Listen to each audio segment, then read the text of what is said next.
बाबा की जय, संत समाज की जय।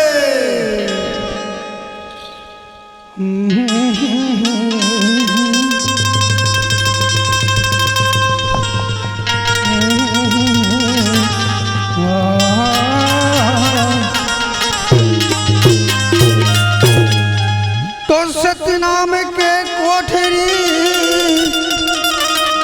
और चंदन लगे खेवान,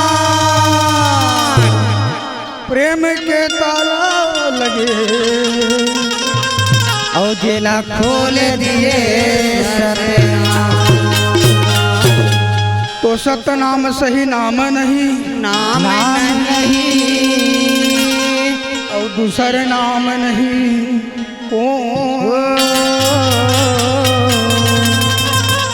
एक बार सतनाम कहेला कोटि जन्म। सुना था मोर भैया शिष कुमार, वो रे चंद भैया सुनावा थे, सुनावा तो है का। हमन कहाँ आथन कहाँ जाथन मोर भाई, मोला एको ठन पता नहीं है भाई रे चंद, कहाँ आथन कहाँ जाथन तेन ऐसे बिना पता चला था का। तोर पाछूल धरे हो भैया, ते जहाँ जावे तहाँ जाऊंगा। जय हो। देख तो भैया शिष कुमार, ओए आज भैया हमारा मोहन सुंदरानी भैया न्योता दे के आज रायपुर में बुलाए हुए संगवारी। वाह वाह वाह वाह बड़े भाई, ये रायपुर स्टूडियो बुलाए हुए मोर भैया। अच्छा थे का कहा थे? आज संत भाई हो आके तुम्हारे बाबा जी के गुणगान कर देते हो मोर भैया। वाह वाह गुरुजी, और बाबा जी के गुणगान करके अभी हमार कायाला मुक्ति पाले बकई के हमारा संदेश मिले हवे मोर संगवारी। वाह भाई सुना था रे चंद भैया, आज सुन रही भैया के आज गार्डन में एक से फुलवारी फूले हवे मोर भाई। सही बात है भैया, ओकरो नाम रखेगा नेहा जया यौ निधि की थे भैया। नेहा यानी नौना, अच्छा और जया यानी आशीर्वाद, और निधि यानी नीति और न्यास से चलना है मोर भैया। बहुत बढ़िया शिष कुमार। तो ले संगवारी सुना डर, आज बाबा जी के दरबार में जाना है, गिरवतपुरी धाम जाना है गुरुजी। हाँ जी। तो जैसे हम घर ले रायपुर आहन संगवारी, तो वहाँ लाए जाए पर हमारे नरेश भाई हा गाड़ी में अपन इस कार्यक्रम में लाए हुए मोर भैया। हाँ भैया बहुत बार से लेके लाएगा। उसी प्रकार से गिरवतपुरी जाना है। हाँ तो कोई साधन और कोई माध्यम की जरूरत पड़ी कैसे पंडित जी? सही बात है भैया। तो गिरवतपुर जा पर हमला का माध्यम मिली गुरुजी? का में हमला गिरवतपुर जाना है। चल भैया रे चल। तो हमारे संत भाई मन का कथे का कहा थे? हमारे पंडित मोहन सतनामी कथे भैया, हमारे पंडित मनी का कहा की थे भैया मोर का के थे दान था। हाँ आज भैया गिरवतपुरी जाए बार सत्संग करे बार, सतनाम के लदलीला के सत्य के ज्ञान में और सत्य के श्रद्धा में जाबो तब गिरवतपुरी धाम के दर्शन हो मोर भैया। तब घासीदास बाबा के दर्शन ला बाबो। तो वो गिरवतपुरी में का महिमा देखा है बाबा? का महिमा देखा है? तो संगवारी हाँ भैया, अजी लहरी लहरी लहरावती हवे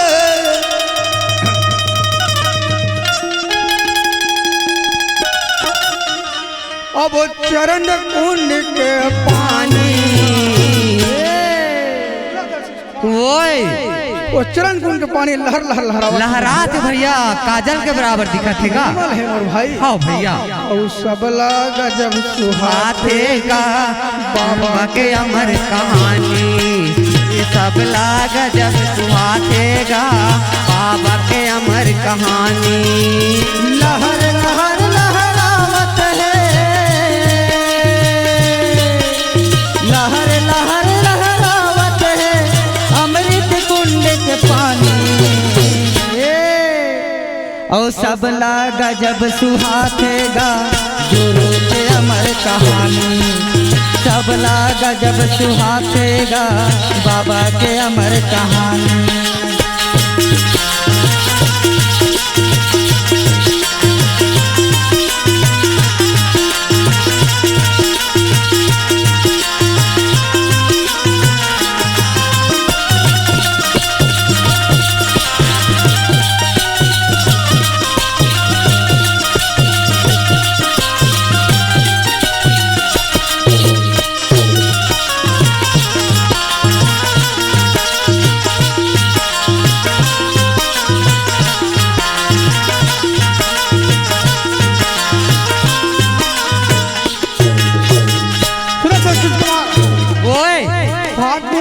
महीना में मेला भरा थे। गाँव गिरौद के मेला, गाँव गिरौद के मेला।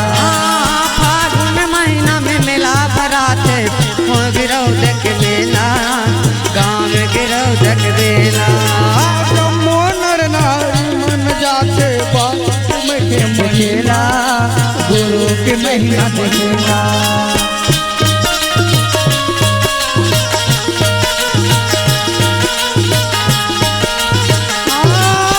बाबा के महिमा, गुरु के महिमा देखेला, बाबा के महिमा देखेला, गुरु के महिमा देखेला। सुना था मोर भैया, ओए भैया, हमार पंडित का कथे फागुन महीना में मेला भरा थे। हाँ वो गांव गिरौदपुरी के मेला जम्मो नर नारी मन देखे ले जाते। हाँ भैया, गुरु बाबा की महिमा बिल्कुल सही तो बात मैं का भैया। कथा का कहा था भैया? छाता पहाड़ जोग नदी है, वहाँ जाके ना हाथे जी, वहाँ जाके सबला गजब सुहाते जी, बाबा के अमर कहानी। सबला गजब सुहाते जी, गुरु के अमर कहानी। लहर लहर लहरावत है, लहर लहर लहरावत है, अमृत कुंड के पानी। औ सबला गजब सुहाते जी, गुरु के अमर कहानी। सबला गजब सुहाते जी, बाबा के अमर कहानी।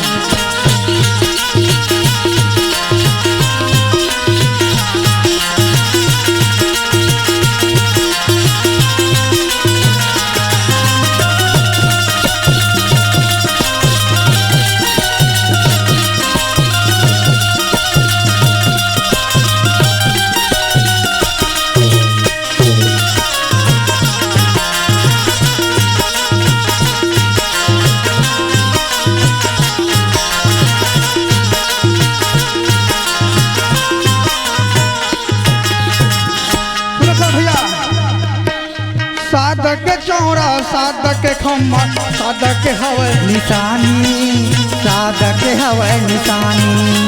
साधक के खंभा, साधक के झंडा, साधक के हवै निशानी, साधक के हवै निशानी। चरण कुंड अमृत कुंड के निर्मल बहत पानी, निर्मल बहत पानी। चरण कुंड और अमृत कुंड के निर्मल बहत पानी, निर्मल बहत पानी। निर्मल बहत जय हो, ए निर्मल बहत पानी, निर्मल बहत पानी। सुना था मोर भैया, सादा के झंडा, सादा की निशानी है ना, और सादा के हवे वहाँ निशानी मोर भाई। चरण कुंड अमृत कुंड के पानी निर्मल बहत है। ये लाखों आदमी करे दर्शन पाके, और लाखों संत मन दर्शन पाते। के होते मुक्ति, होते मुक्ति।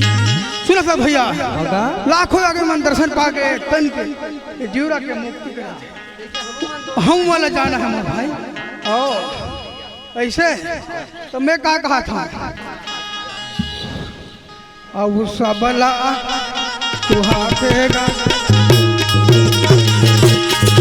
ये सबला गजब सुहातेगा, गुरु के अमर कहानी। ये सबला गजब सुहातेगा, लहर लहर लहरावत है, और लहर लहर लहरावत है, वो अमृत कुंड के पानी।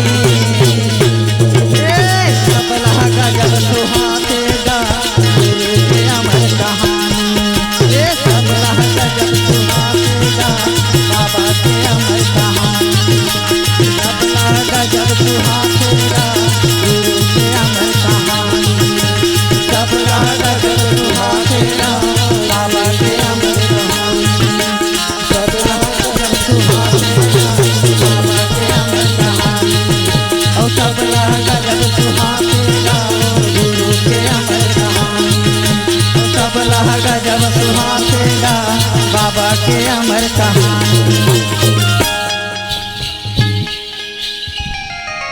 और का कहते भैया हो और गिरने नहीं तो देवा बाबा ए बाबा तोरे झंडाला। और भैया मोर झंडा का मोर्चे से कुमार गिरत भैया ऐसे ओ गिरने नहीं तो देवा बाबा तोरे झंडाला। गिरने नहीं तो देवा बाबा तोरे झंडाला। देवा बाबा तोरे झंडाला गिराना नहीं तो देवा बाबा तोरे झंडाला। ए गिरने नहीं तो देवा बाबा तोरे झंडाला।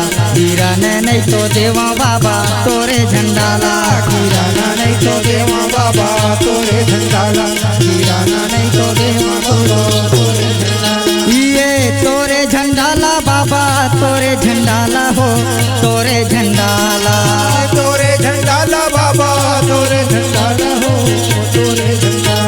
ये तोरे झंडाला बाबा तोरे झंडाला हो तोरे झंडाला। तोरे झंडाला बाबा तोरे झंडाला हो तोरे झंडाला। ए गिरने नहीं तो देवा बाबा तोरे झंडाला। गिरने नहीं तो देवा बाबा तोरे झंडाला। गिराना नहीं तो देवा बाबा तोरे झंडाला गिराना नहीं तो देवा ए गिरने नहीं तो देवा बाबा तोरे झंडाला। गिरने नहीं तो देवा बाबा तोरे झंडाला। गिराना नहीं तो देवा बाबा तोरे झंडाला गिराना नहीं तो देवा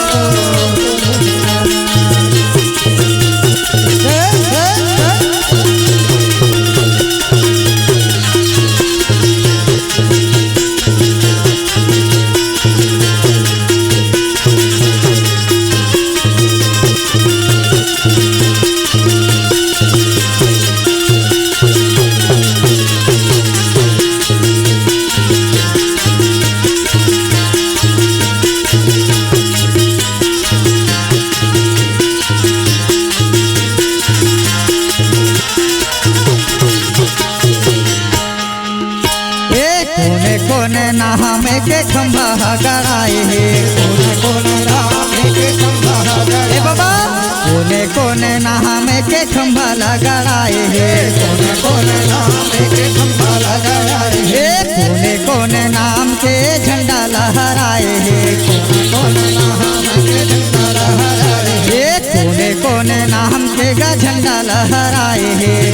कोने नाम के झंडा लहराए हे चांद सूरज नाम खंभा लगाए हे। चांद सूरज नाम खंभा लगाए हाँ चांद सूरज नाम खंभा लगाए हे। चांद सूरज नाम खंभा लगाए हे धरती आकाश नाम झंडा लहराए हे। आकाश नाम झंडा लहराए हे धरती आकाश नाम झंडा लहराए हे। आकाश नाम झंडा लहराए हे बाबा झंडा लहराए हे गा झंडा लहराए हे। झंडा लहराए बाबा झंडा लहराए ये संतो वर्ग राखे राखे सपना में बरहंडाला। गिरने नहीं तो देवा बाबा तोरे झंडाला। गिरने नहीं तो देवा बाबा तोरे झंडाला। गिराना नहीं तो देवा बाबा तोरे झंडाला गिराना नहीं तो देवा गिरने नहीं तो देवा बाबा तोरे झंडाला। गिरने नहीं तो देवा बाबा तोरे झंडाला। गिराना नहीं तो देवा बाबा तोरे झंडाला गिराना नहीं तो देवा हाँ गिरने नहीं तो देवा बाबा तोरे झंडाला। गिरने नहीं तो देवा बाबा तोरे झंडाला। गिराना नहीं तो देवा बाबा तोरे झंडाला गिराना नहीं तो देवा गिरने नहीं तो देवा बाबा तोरे झंडाला। गिरने नहीं तो देवा बाबा तोरे झंडाला। बोलिए परम पूज्य गुरु घासीदास बाबा की जय। सतनाम पिता की जय। महंगुदास पिता की जय।